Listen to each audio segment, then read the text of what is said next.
अस्सलाम वालेकुम everyone, Ali here with another video. और जैसा कि आप देख सकते हैं कि इस वीडियो का सेटअप थोड़ा सा डिफरेंट है। मेरे पास आज है कॉलर माइक और मैंने आज साद को इनवाइट किया है। Saad, thank you very much first of all for coming and for your time. Welcome. Okay. और साद जो हैं वो कराची से हैं और Saad is doing his bachelors from Germany. और सबसे पहले जो मैं बात स्टार्ट करना चाहूँगा वो एक क्वेश्चन से करना चाहूँगा।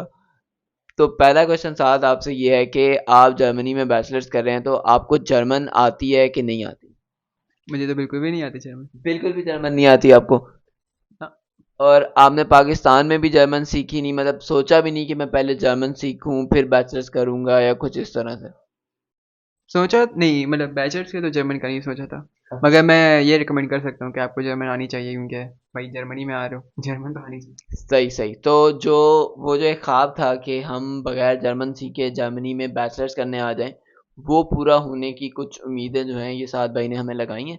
और बाकी सारी चीज़ें और बाकी सारे स्टेप्स जो हैं वो हम आगे इस वीडियो में देखेंगे। तो stay tune, let's dive right into the video. यार मुझे आप ये बताओ कि आपको कैसे पता लगा कि मैं जो है वो बैचलर्स जर्मनी में कर सकता हूँ बगैर जर्मन सीखे? तो बेसिकली मेरे जो चाचू हैं ना, वो उन्होंने भी जर्मनी से पढ़ा था और वो यहीं पे रहते हैं। तो जब मेरा डिस्कशन चल रही थी कि मैं पाकिस्तान से बाहर पढ़ाई करना चाह रहा हूँ, तो चाचू ने रिकमेंडेशन दी थी कि इसको जर्मनी बुला दें। तो फिर मैंने उनसे कहा कि मतलब कि मैंने भी यही सुना था कि जर्मनी में पढ़ने के लिए जर्मन चाहिए होती है। तो उन्होंने कहा कि ज़रूरी नहीं है, कुछ और चीज़ होती हैं जो इंग्लिश में भी कोर्सेज ऑफर करती हैं। तो फिर मैंने और फर्दर लॉगिन करा, एक यूनिवर्सिटी मुझे अच्छी लगी, वहाँ पे अप्लाई करा और माशाल्लाह से यहाँ पे आ गया।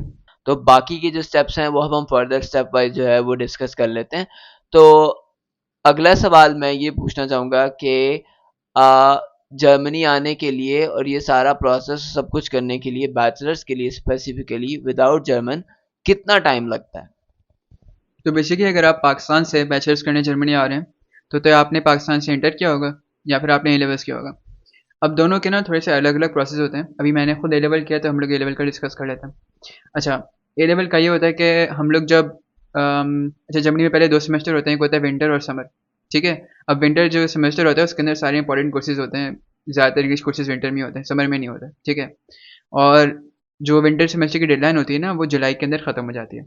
मगर हमारे जो रिज़ल्ट आते हैं ए टू के, वो आते हैं अगस्त के अंदर। तो आपके पास रिज़ल्ट नहीं होते, तो फिर आप अप्लाई नहीं कर सकते और डेडलाइन जुलाई में ख़त्म हो जाती है। तो आपको 1 साल वेट करना पड़ता है ताकि विंटर सेमेस्टर वापस आए और आप वापस से अप्लाई कर सकें अपने पूरे रिज़ल्ट के साथ। अच्छा, तो इसलिए ये है कि हमें तकरीबन 1 साल का अपने माइंड में रखना चाहिए कि 1 साल अप्लाई करने करने और जर्मनी पहुंचने में लग जाएगा। ठीक हो गया। तो लेट्स अज्यूम कि एक बंदा है, उसने अपना माइंड बना लिया कि मैंने जर्मनी जाना है, उसके पास साल का टाइम भी है। तो पहला स्टेप क्या होगा जो कि हमें लेना चाहिए ताकि हम जो है अपना ये सारा प्रोसेस स्टार्ट कर सकें? तो सबसे पहले आपको एक यूनिवर्सिटी ढूँढनी है, जो आपका पसंदीदा कोर्स, मतलब जो भी आपने पढ़ना है, उसको अंग्रेज़ी में ऑफ़र करता है।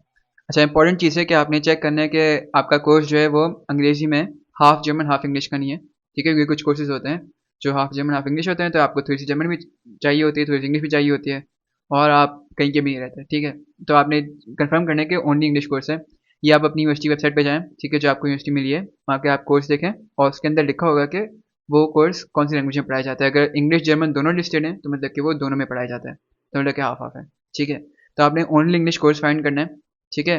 अगर आपको कंफर्म करना है कि कोर्स ओनली इंग्लिश है, तो फिर आप अपनी यूनिवर्सिटी के जो एडमिशन ऑफिस है उनको ईमेल लिख के भी पूछ सकते हैं, मगर यूजुअली वेबसाइट पे लिखा हुआ होता है।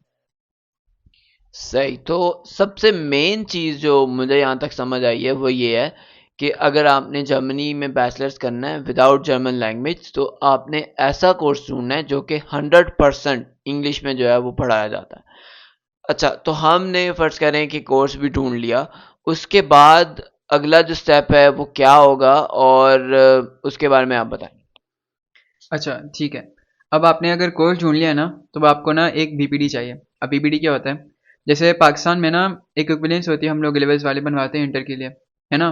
तो जर्मनी में भी ना आपको एक जर्मन इक्विवेलेंस चाहिए होती है अपने ए लेवल या इंटर जो भी है उसके रिजल्ट्स की। ठीक है? और वो जो बोर्ड, ये ऑर्गेनाइजेशन जो है, वो जो इक्विवेलेंस बनाती है उसको कहते हैं हम यूनी असिस्ट। ठीक है? अच्छा, अब आपने उनको एक एप्लीकेशन भेजनी है वीपीडी के लिए। अब यूनिवर्सिटी पे डिपेंड करता है जिस यूनिवर्सिटी में आपने ढूंढा है। कुछ यूनिवर्सिटीज़ क्या करती हैं कि वो ना पूरी की पूरी एप्लीकेशन प्रोसेस जो है ना आपका, वो यूनिवर्सिटी के थ्रू करवाते हैं, ठीक है। और कुछ यूनिवर्सिटीज़ क्या करते हैं कि वो आपसे सिर्फ और सिर्फ कहेंगे कि आप अपना वीपीडी जो है ना यूनिवर्सिटी से बनवाएं, और आप अपना वीपीडी लें, और फिर हमारा एक सेपरेट पोर्टल है उसमें अपना वीपीडी लेके अप्लाई करें। तो ये यूनिवर्सिटी यूनिवर्सिटी डिपेंड करता है। आप अपनी यूनिवर्सिटी के जो कोर्स जो आप अप्लाई करना चाह रहे हैं उस पे जाएँ, ठीक है, और उसकी एप्लीकेशन के अंदर आपको लिखा होगा कि आपको किस तरह से प्रोसीड करना है। Okay okay. तो वीपीडी जो है वो हमें मोस्टली केसेस में बनाना पड़ेगा। तो मैंने सुना है कि रेयर केसेस में आपको जो है वो वीपीडी की ज़रूरत नहीं होती। ऐसे रेयर केसेस कौन से होते अच्छा, तो मैं जो हूँ अली भाई के साथ ये ज़ारिया यूनिवर्सिटी में पढ़ता हूँ, ठीक है। अच्छा, ज़ारिया यूनिवर्सिटी का है कि इसमें ना दो कोर्सेज़ हैं, एक है कंप्यूटर साइंस का और साइबर सिक्योरिटी का। इंटरनेशनल कोर्सेज़ हैं, इंग्लिश में ये पूरे इंग्लिश में होते हैं। और ये ज़ारलैंड वाले जो होते हैं ना, ये आपसे बीपीडी नहीं लेते, ठीक है। ये सिर्फ आपका ए लेवल्स लेंगे या इंटर लेंगे और फिर उन्हें खुद ही एक्सपीरियंस बना लेंगे, ठीक है। मगर क्योंकि ये पब्लिक यूनिवर्सिटी है और इसका सीएस में ना काफ़ी रैंकिंग भी है, ठीक है। और दूसरी बात ये है कि सीएस वाले जो कोर्सेज होते हैं ना उसमें हमेशा कंपटीशन बहुत टफ होता है, ठीक है। तो ये लोग क्या करते हैं कि आपसे बोलेंगे कि आप अपना जो ए लेवल या इंटर है ना उसके साथ साथ एक एप्टीट्यूड टेस्ट भी सबमिट करें। एप्टीट्यूड टेस्ट जो होता है वो हो सकता है कि आपने एसएटी दिया हो, आपने एसीटी दिया हो, अगर आप इंडिया से हैं तो आपने जेई एडवांस्ड होता है आपका, वो भी आप सबमिट कर सकते हैं। अगर कोई चाइना वाला देख रहे हैं तो गाँव का दे दो अपने भाई, ठीक है। तो काफ़ी सारे ऑप्शन होते हैं। आप तो एक एप्टीट्यूड टेस्ट सब सबमिट करना होता है। दूसरा, अगर आप एप्टीट्यूड टेस्ट नहीं सबमिट करते तो आपको ना एक ये भी ऑप्शन होता है कि आप यूनिवर्सिटी के साथ एक इंटरव्यू दें और एक यूनिवर्सिटी का ऑनलाइन टेस्ट है और वो पास करें। तो आपकी मर्ज़ी है, मैं तो रिकमेंड करूँगा कि एप्टीट्यूड टेस्ट दे दो, क्योंकि उसमें रिसोर्सेज थोड़ी ज़्यादा होती हैं। एस जैसे बहुत सारी रिसोर्सेज पड़ी हुई हैं, आप पढ़ें उसके लिए, नंबर लें और अप्लाई कर लें। अच्छा, सीख हो गया।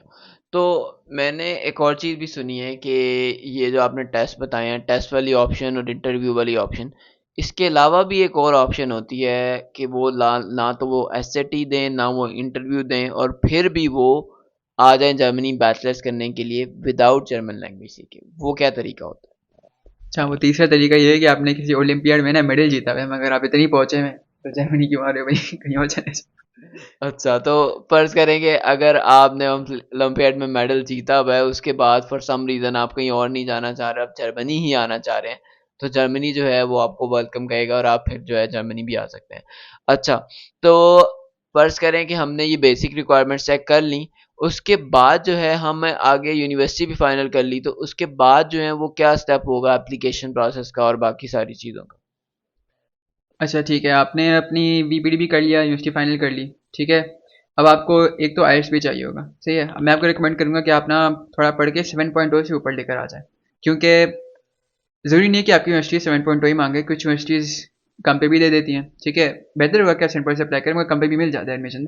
मगर आगे जाके आपको वीज़ा इंटरव्यू देना होगा, और वीज़ा इंटरव्यूअर अगर आप सही से इंग्लिश ना बोल पाएँ तो आपसे हाई आइल्स स्कोर डिमांड कर सकते हैं, और यूजुअली उनकी डिमांड 7.0 ही होती है। तो अगर आप पहले से 7.0 लेकर आए हुए होंगे तो आपको आगे जाके मुश्किल नहीं होगी, आसानी होगी। अच्छा, तो एक तो हमें आइल्स चाहिए होगा, इसके अलावा कौन से डॉक्यूमेंट्स वगैरह चाहिए होंगे, और बाकी डिग्रीज वगैरह और इस तरह की चीज़ें कौन कौन सी अपलोड करनी पड़ेंगी? देखिए, अगर आपने ए लेवल्स किया हुआ है ना, तो आपको सिर्फ और सिर्फ अपने ए लेवल की जो स्टेटमेंट ऑफ रिजल्ट नहीं, सर्टिफिकेट होता है ना, वो अपलोड करना होता है। आपको कोई टेस्ट भी नहीं करवाना होता, ब्रिटिश काउंसिल से कुछ भी नहीं करना होता। अगर आपने इंटर किया हुआ है तो अलग कहानी है, और फिर वो हम लोग बाद में भी कर सकते हैं, क्योंकि थोड़ी लंबी कहानी है। ठीक है, तो उसके लिए हम सेपरेट वीडियो रख देंगे। तो हमने ये सारी चीज़ें अपलोड करने के बाद हमारा एडमिशन आ गया, तो नेक्स्ट स्टेप क्या होगा? ठीक है, अब आपका एडमिशन आ गया है, सही है। अब आपने ना आधा काम कर लिया है, मगर आधा काम रहता है, आप अभी तक जर्मनी नहीं पहुंचे, आपका वीज़ा नहीं लगा, आपको वीज़ा वाला टेस्ट होगा, ठीक है। उसका ये होता है कि पाकिस्तान में ना दो जगह से जहाँ से आपका वीज़ा आता है, एक होता है कराची का काउंसलेट और एक है इस्लामाबाद की एम्बेसी, ठीक है। अच्छा, अब कराची का ये है कि अपॉइंटमेंट का ना दोनों में बहुत मसला होता है। कराची का ये होता है कि जर्मन के जो कॉन्सर्ट वाले हैं ना वो क्या करते हैं, रोज़ाना उन्होंने 2 महीने के अपॉइंटमेंट्स डाले होते हैं, और रोज़ाना ना एक दिन और बढ़ जाता है। और वो एक दिन और जो होता है ना, वो पाकिस्तान के हिसाब से रात 3 बजे एक नया दिन ऐड होता है, ठीक है। तो अगर आप कराची में रहते हैं, आपको क्या करना होता है, आप रोज़ाना 3 बजे उठना होता है और उनकी वेबसाइट को रिफ्रेश करनी होता है, और बार बार देखना होता है कि भाई ये रिफ्रेश हो गया है, ये अपॉइंटमेंट बुकेबल है या नहीं है। अगर बुकेबल है तो बुक कर दें, नहीं है तो फिर आप वापस अगले दिन उठे, ठीक है। और अगर आप इस्लामाबाद में तो थोड़ा मुश्किल काम है आपके लिए, बदकिस्मती से। ठीक है, आपको क्या करना पड़ेगा, वो इस तरह से करते हैं इस्लामाबाद में कि हर जो विंटर सेमेस्टर होता है ना, उसकी एक पूरी विंडो खोलते हैं। जैसे कि विंटर सेमेस्टर है, उसका एक विंटर सेमेस्टर का विंडो खुलेगा, ठीक है। और वो ना शुरू में उसकी बुकिंग्स करते हैं अपॉइंटमेंट्स की, ठीक है। तो इस तरह से होता है कि वेटिंग लिस्ट होती है, और जो जिन्होंने सबसे पहले बुकिंग डाली होती है उनको अपॉइंटमेंट्स मिलता है, ठीक है। अब बात ये है कि पाकिस्तान में इतने लोग हैं ना कि वो बुकिंग ना पहले दिन ही भर जाती हैं पूरे सेमेस्टर की, ठीक है। तो बात ये है कि आपको क्या करना होगा, एमएससी के साइट पे जाना होगा रोज़ाना और चेक करना होगा कि आपके सेमेस्टर का जो विंडो है ना वो कब खुल रहा है, ठीक है। और आपको जिस दिन खुलेगा ना उसी दिन अप्लाई करना है, मतलब मैं कहूँगा कि घंटे के अंदर कर लो, ठीक है, वरना फिर भूल जाओ। अगले सेमेस्टर में करना। सही। तो कराची वालों के लिए जो उम्मीद की खिड़की है वो खुलेगी हर रोज़ 3 बजे रात के, और जो इस्लामाबाद वाले हैं उनके लिए खुलेगी 6 महीने बाद। तो ये जो है थोड़ा सा डिफरेंट सीन है, और इन दोनों खिड़कियों का आपने ध्यान रखना है और फिर ही आपको अपॉइंटमेंट मिलेगी। अपॉइंटमेंट लेट्स अज्यूम के हमें मिल गई है, उसके बाद जो है अपॉइंटमेंट के लिए और उसके लिए वीज़ा प्रोसेस के लिए कौन कौन से डॉक्यूमेंट्स चाहिए होंगे, सबसे मोस्ट इम्पॉर्टेंट डॉक्यूमेंट कौन सा होगा, और इसके लिए कोई ख़ास चीज़ का ख़्याल रखना है तो वो भी आप मुझे बताएँ? अच्छा, देखिए बात ये होती है कि ये सारी चीज़ें जो होती हैं ना, इनको आपको टाइम मैनेजमेंट बहुत इंपॉर्टेंट होती है इसके लिए। इसका मसला ये है कि जमीन यूनिवर्सिटी जो एडमिशन देती है ना, आपको जुलाई के आसपास ही मिलेगा, ठीक है। अब बात ये है कि और सेमेस्टर शुरू हो जाता है अक्टूबर में, तो आपको ना 3 महीने बहुत सारे काम करने के लिए, आपको ब्लॉक कमांड भी बनाना होता है और काम होते हैं, ठीक है। तो आपको पता है ना कि आपका एडमिशन जो आ रहा है किसी भी जिस भी डेट पर आ रहा है, आपने ना उससे 1 महीने पहले अपने अपॉइंटमेंट लेने की कोशिश शुरू कर देनी है। अगर आप कराची में हो, अगर आप इस्लामाबाद में, तो आपने नफलें पढ़ना शुरू कर देनी है कि आपका अपॉइंटमेंट आ जाए, ठीक है। सही है। अब फ़र्ज़ करें कि आपका अपॉइंटमेंट भी आ गया है, एडमिशन भी आ गया और आपको ना 1 महीने बाद अपॉइंटमेंट मिल गया। सही है, आपने जैसे ही अपॉइंटमेंट आया ना, उसी वक्त आपने सबसे पहला काम अपना ब्लॉक अमाउंट रेडी करना है, ठीक है। अच्छा, अब ब्लॉक अमाउंट का क्या है कि जर्मन गवर्नमेंट जो होती है ना, वो आपसे 11,000 यूरोज़ ब्लॉक करवाती है। इसका ब्लॉक का मतलब ये है कि वो ना हर महीने आप उसमें से एक सेट अमाउंट एक्सेस कर सकते हैं, ठीक है। वो आपको हर महीने एक 908 यूरोज़ होते हैं, वो आपको मिलते रहेंगे, और 1 साल के अंदर आपको पूरी अमाउंट वापस हो जाएगी। अच्छा, वो ब्लॉक इसलिए करवाते हैं ताकि वो ये कंफर्म कर सकें कि आपके पास इतने पैसे हैं कि अपने आप को सस्टेन कर सकें 1 साल तक, ठीक है। अच्छा, अब ब्लॉक्ड अमाउंट अगर आपने पाकिस्तान से करवानी है, तो फिर बात है कि आपने पाकिस्तान से ना पैसे भिजवाने हैं एक जर्मन अकाउंट में, ठीक है। तो इसके लिए ना बैंक वाले अक्सर तंग करते हैं, ठीक है। तो आपने ना क्या करना होता है, आपने बैंक वालों को बताना होता है कि मेरा जो ट्रांसफ़र का पर्पस है वो है एजुकेशन पर्पस से मैं ट्रांसफ़र कर रहा हूँ अपने पैसे, ठीक है। आपको प्रूव करना होता है कि आपका एक एजुकेशन पर्पस है। तो आप कैसे प्रूव कर सकते हैं, आप दिखाएं उनको कि भाई देखें, जो ये जर्मन गवर्नमेंट की जो वेबसाइट है, एम्बेसी की वेबसाइट है, उस पर लिखा हुआ है कि आपको चाहिए ब्लॉक्ड अमाउंट अगर आपको वीज़ा चाहिए, ठीक है। उनको थोड़ा समझाएं, समझ जाते हैं, कर देंगे काम, मगर आपको थोड़ा इस पर वर्क करना पड़ेगा, सही है। दूसरा मैं आपसे रिकमेंड करूँगा कि अगर आप ब्लॉक अमाउंट करवा रहे हैं तो आप एक कॉरिकल से करवा लें, क्योंकि कॉरिकल वाले आपको साथ में हेल्थ इंश्योरेंस दे देंगे फ्री में। आई डोंट नो बाकी भी देते नहीं देते, मगर मैंने कॉरिकल से करवाया था, इसमें कॉरिकल कह रहा हूँ, ठीक है। बाकी वीज़ा के लिए ना, अगर आप कराची में हैं तो फिर आपसे बैंक स्टेटमेंट नहीं मांगेंगे, इस्लामाबाद में बैंक स्टेटमेंट मांगते हैं। अच्छा, बैंक स्टेटमेंट में ये होता है कि ज़्यादा पैसे नहीं चाहिए होते, आई थिंक कुछ लाख होने चाहिए, मगर इतने ज़्यादा भी नहीं चाहिए होते। माना कि कुछ लाख भी ज़्यादा पैसे होते हैं, मगर फिर भी 30 लाख नहीं चाहिए आपको, ठीक है। मगर इंपॉर्टेंट ये होता है कि आपके अकाउंट से ना ट्रांजैक्शंस होती रहें, ठीक है। ऐसा नहीं हो कि सडनली बहुत बड़ी अमाउंट आ रही है और 3 महीने से कोई अमाउंट नहीं है, फिर अचानक से 5-10 लाख आ गए, ठीक है। फिर बैंक वो क्या कहते हैं, ऑफिसर जो होगा ना वीज़ा वाला, वो देखेगा कि भाई इसका तो लोन है, और जैसे ही इसका अपॉइंटमेंट ख़त्म होगा इसे वापस कर देना है लोन, ठीक है। तो अगर क्या कहते हैं ट्रांजैक्शंस होती रहती है ना उस अकाउंट से, तो ये होता है कि ये कोई सैलरी अकाउंट है, कोई बिजनेस अकाउंट है, तो ये पैसे आपके ही हैं, ठीक है। तो ये आपका केस थोड़ा स्ट्रॉन्ग हो जाता है।